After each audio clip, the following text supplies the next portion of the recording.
Selamat datang kembali di channel Imahletika Housing.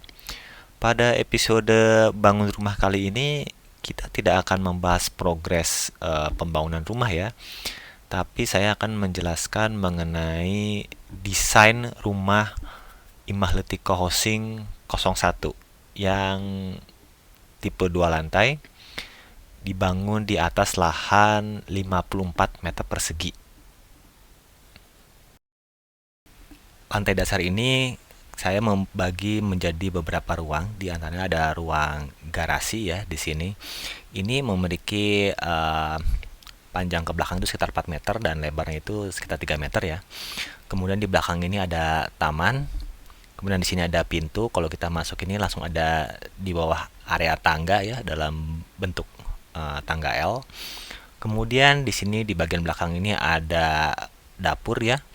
Ada kompor, tempat cuci piring maksudnya, ada kulkas, kemudian di bagian sini ada tempat meja makan, di bagian sini ada kamar mandi, ya, kemudian di sebelahnya ini ada ruang keluarga. Jadi hanya sesimpel itu aja dalam bentuk denah 3D-nya. Oke, kurang lebih seperti ini ya. Nah, tunggu sebentar, lagi ngelot.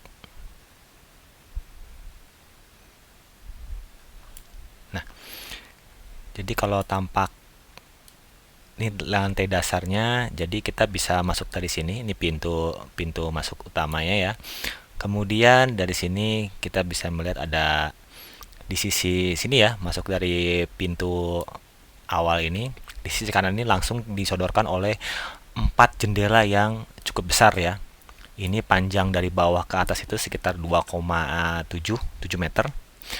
Jadi fungsinya di sini adalah untuk sebagai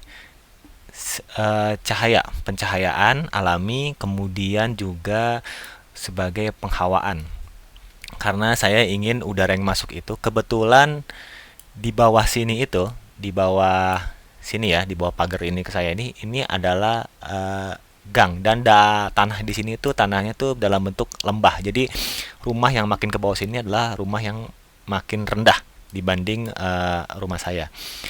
Dan di situ angin kesini itu cukup baik ya dan sangat melimpah, dan saya harus memanfaatkan cahaya dan angin itu untuk penghawaan di rumah.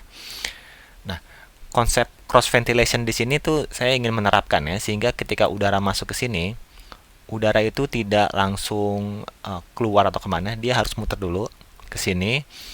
Dan di atas ini nanti di lantai 2 itu ada roster atau pembuangan udara, sehingga udara itu dia bisa bersirkulasi dari sini masuk sampai ke atas sini. Kurang lebih seperti itu. Ada sisi sini itu saya tempatkan untuk sebagai ruang keluarga ya.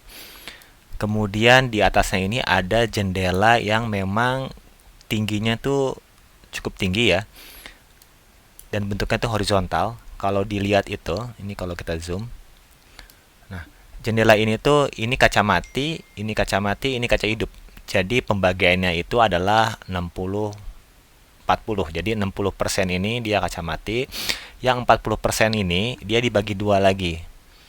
Ya, dibagi dua lagi, setengah-setengah. Jadi yang satu kaca mati, satu kaca hidup. Ini kalau kita animasikan, nah kurang lebih seperti itu ya. Kemudian ini juga bisa kita animasikan. Kalau dia posisi terbuka itu kurang lebih seperti ini. Ini pun sama ya. Ini kalau saya animasikan. Nah, jadi teman-teman, jadi bisa terbayang ketika saya makan itu, saya ingin melihat lembah rumah di sana dengan pemandangan yang aduhai, aduhai. Dapur ya. Nah, di dapur ini kebetulan bentuknya itu adalah bentuk huruf L ya. Di sisi sini itu ada kulkas, kemudian di sini sebenarnya bukan tempat cuci ya, tapi sini ada kompor, kemudian tempat cuci di sini. Nah, di belakang tempat cuci ini saya kasih jendela jungkit ya. Jendela jungkit seperti ini, dan di sebelah sininya tuh jendela mati. Kenapa kompor dan tempat cuci ini tidak saya tempatkan berdampingan? Karena menurut Feng Shui katanya itu tidak baik. elemen air dan api itu tidak boleh berdampingan. Sehingga solusinya itu dengan membuat L. Ya, boleh percaya boleh tidak, tapi saya sih ikutin aja ya. Kayaknya tapi lucu juga sih belum bentuk L. Kita lari ke sisi sini ya. Di sisi sini ada kamar mandi. Ketika masuk itu langsung ada shower ya, ada kloset, dan di balik sini itu ada wastafel yang ukurannya cukup mini. Nah, kenapa posisinya itu menghadap ke sini ya, ke depan sini? Karena kebetulan karena saya seorang muslim ya, dan posisi kloset dan shower itu menurut hadis itu tidak boleh membelakangi atau menghadap arah kiblat, sehingga harus menyamping. Nah, itu ya. Tapi buat teman-teman yang lain ya terserah, tapi kalau saya mengikuti aturannya ya seperti itu. Kemudian di sisi sini itu ada tempat untuk cuci baju ya, ada tempat mesin cuci di sini di bawah area tangga ini saya manfaatkan.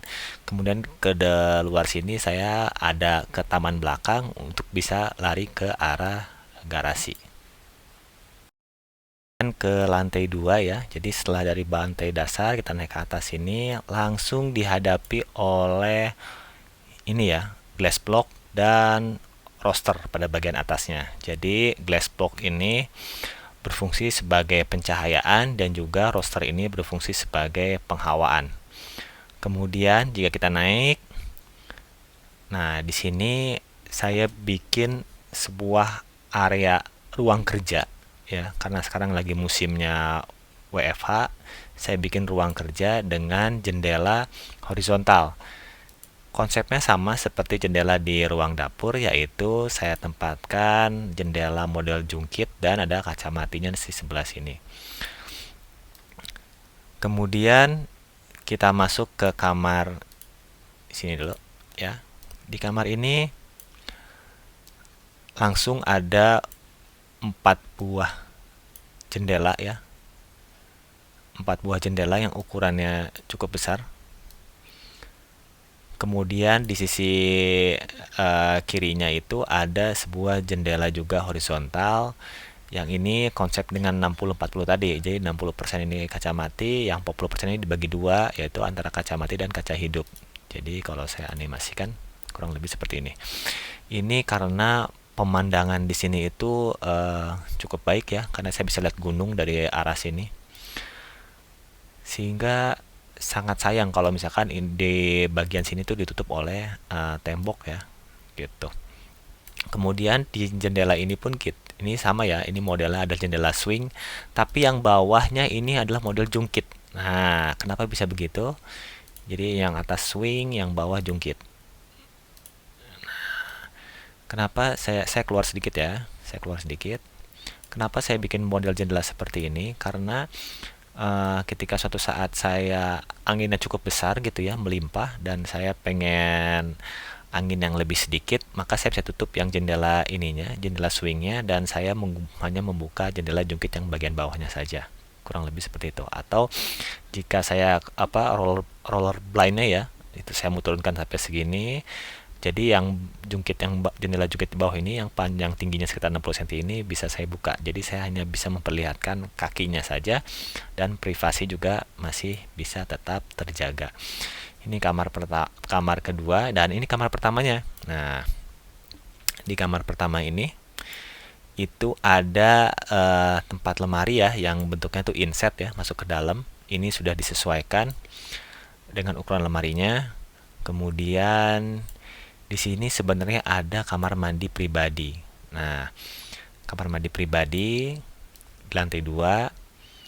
Nah, bentuknya seperti ini aja, sederhana, hanya ada shower dan kloset duduk. Nah, tapi di kenyataannya di pembangunan rumah di Imahletik ini, kamar mandi ini belum dibuat ya, teman-teman. Karena apa? Kenapa? Karena kita tidak punya uang.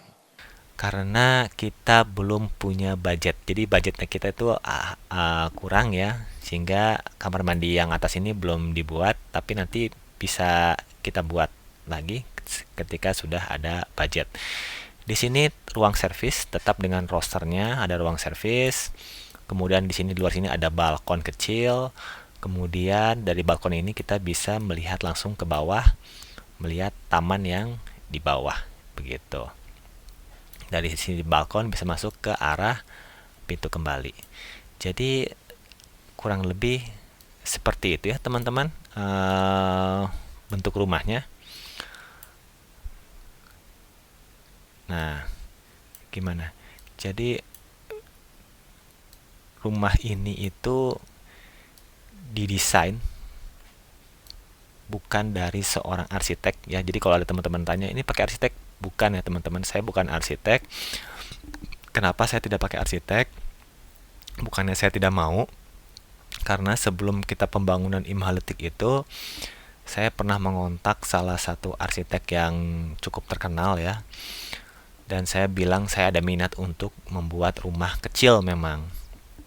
Tapi di luar dugaan, arsitek tersebut sepertinya tidak visible ya proyeknya, karena setelah dia mengetahui luasannya hanya 54 meter persegi, hanya luasan hanya 56 meter persegi, mungkin si arsitek ini enggan ya. Dia bilang mungkin pembagian ruangnya mungkin agak susah kalau didesain dengan jasa dia gitu. Padahal saya di situ saya udah siap untuk membayar desain gambarnya juga gitu.